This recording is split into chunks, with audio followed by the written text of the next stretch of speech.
name is KJ Rose, and I am an artist development and performance expert. And I am excited to be sharing my life, my journey with you guys today.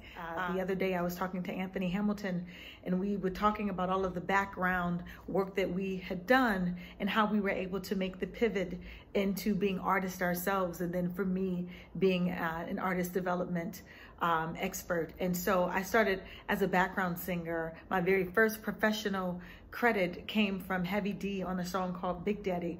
From Heavy, I went to Big on a song called Play a Hater, which is on the Life After Death album. And then I went to Mace and AZ and A+ and Dead Prez and Common, and it was just, I became the hook singer for a lot of the rappers. I wasn't the only one, but I was one of them.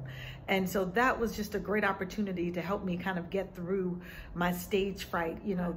So I came off the road and I went to work for Clive. It taught me to collect information and to understand, yes, I may have a goal, but there is something special about the current moment that I'm in, and it doesn't take away from the goal, but it will enrich it, right? And so I didn't walk away from that experience with the record deal. You know, I was hoping for, I thought I would just be in the kitchen and somebody would walk by and was like, you get a deal.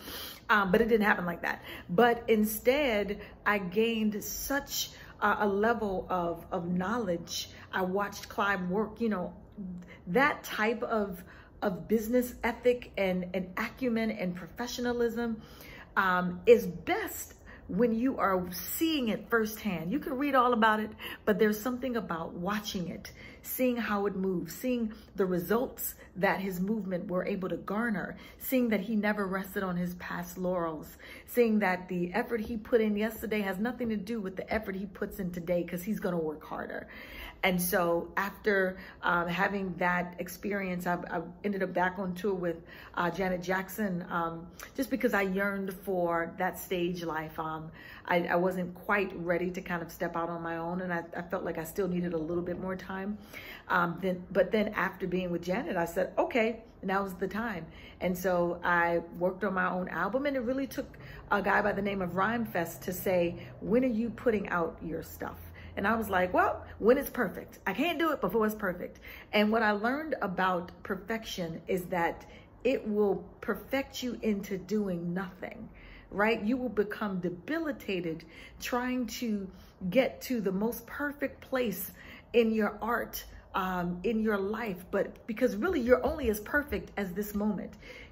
At this time, whatever time it is, you are the iteration, the best iteration of yourself right now. And I learned that this is when you start. You don't wait on anybody. You don't wait on any perfect moment, but you've got to start when when God whispers to you, that's when you got to go. And so after having done an album, I said, okay, I think I did it. I don't need 2 albums to be an artist. I am an artist. And then I said, I think that there's more that God wants me to do. And I remember while at J Records, I had gotten a call from a woman named Carolyn Williams, who was working in marketing at the time, and said, I want you to work with some of our artists.